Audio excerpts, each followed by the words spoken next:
Good morning po sa inyong lahat mga classmates. Welcome to Triple Dragon Game Farm. Ngayon po ay papagalain na natin yung sunod na batch ng early bird natin. Pero isasama ko na sa sa yung mga dating mga naunang grupo, kasi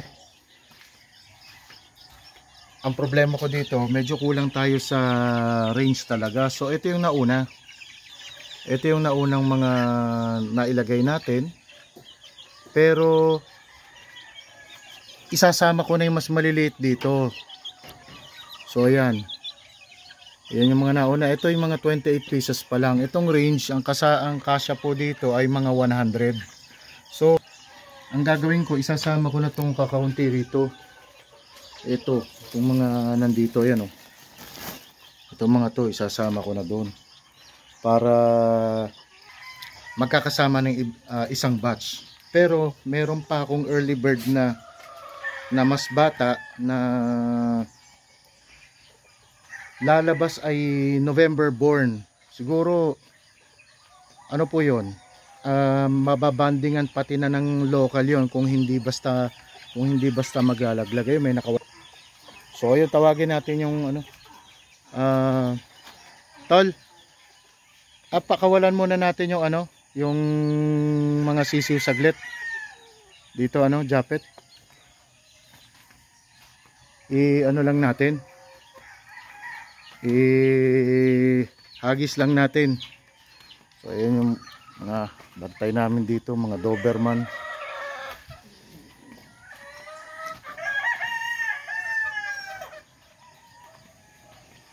May bata na rin dito.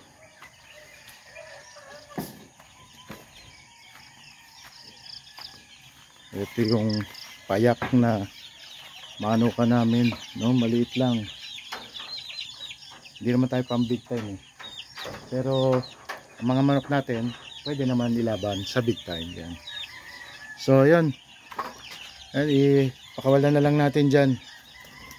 Yan, papasok nga, gusto ko makita. So kaya naman maaga mga classmates ay para ma-acclimatize sila. Acclimatize meaning hindi lang sa paligid, kung hindi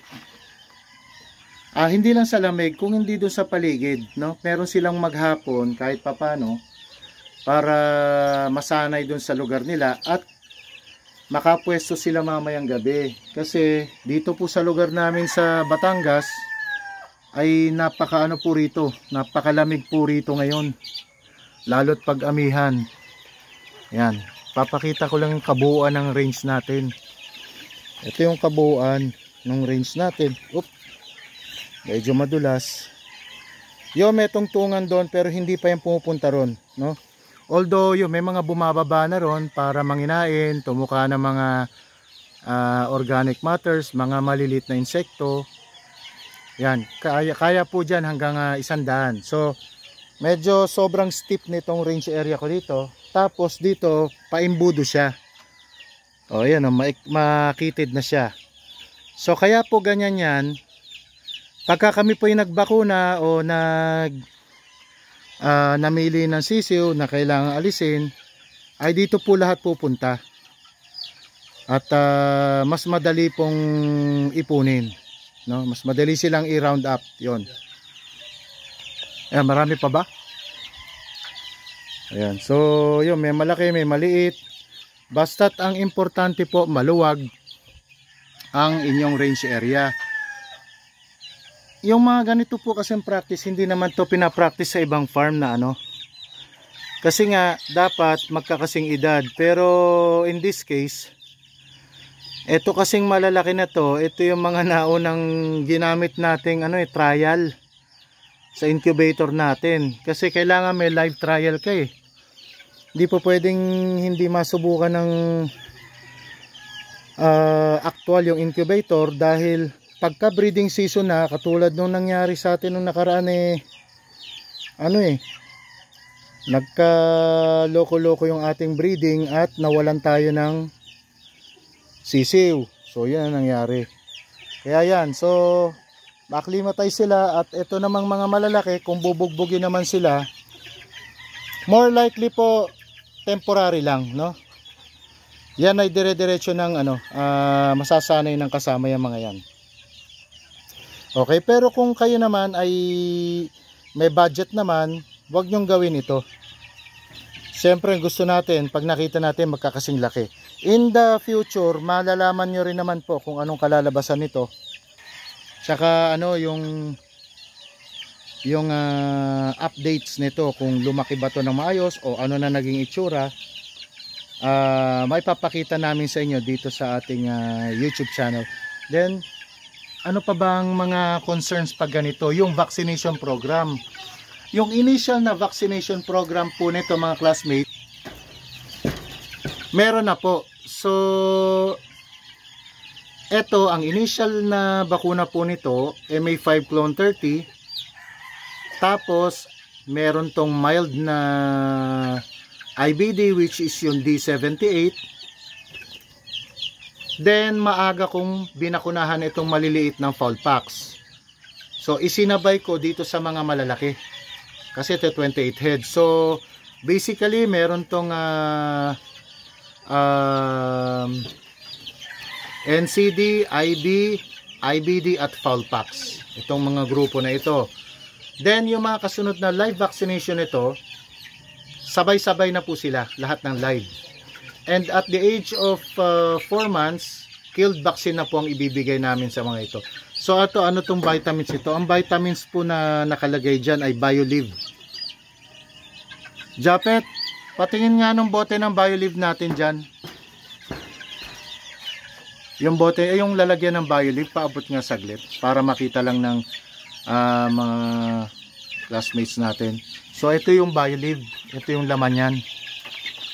So medyo gusot na yung ano pero ito po ang ginagamit naming multivitamins with electrolytes, no?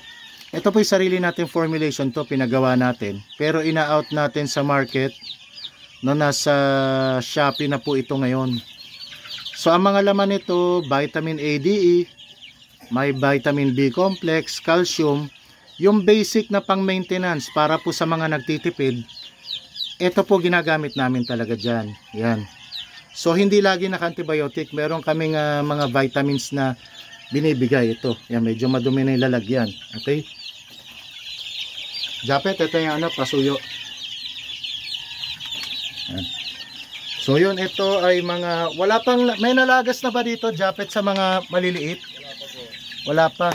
Ito ay ilan lahat nga to? Ito ba yung 66? 68? 68 lahat itong mga maliliit na to. So tsaka ang isa pa, kaya natin yan binababa agad, inaagapan na natin yung yung tukaan ng mga buntot. Yun ang mahirap sa mga sisiw kasi masisira ng masisira. So ayaw natin mangyari yun. Kaya yan, binababa na natin yan in a matter of siguro mga 2 days o kahit mamaya bababa na yan doon unti-unti, katulad po nito mga to. Ito yung umaakyat lang dito pag matutulog na. Itong mga mas nauna, yan, umaakyat lang dito yan pag matutulog na.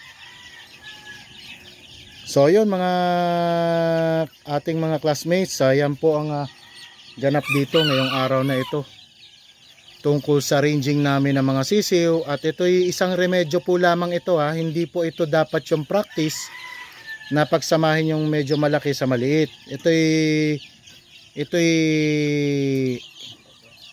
tansyado na namin kasi ito, no?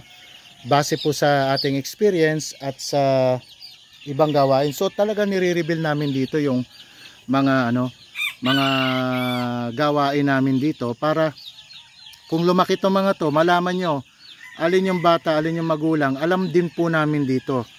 So ito mga to, yan ilalagyan natin ng mga cord sa paa yung mga naunang lalaki. Yan, yung mga babae kasi ikakal na po yan dahil ito'y puro mga battle cross na po ito. Ayun. So may nakawalang isa kasi, yun baka lumipad. Op.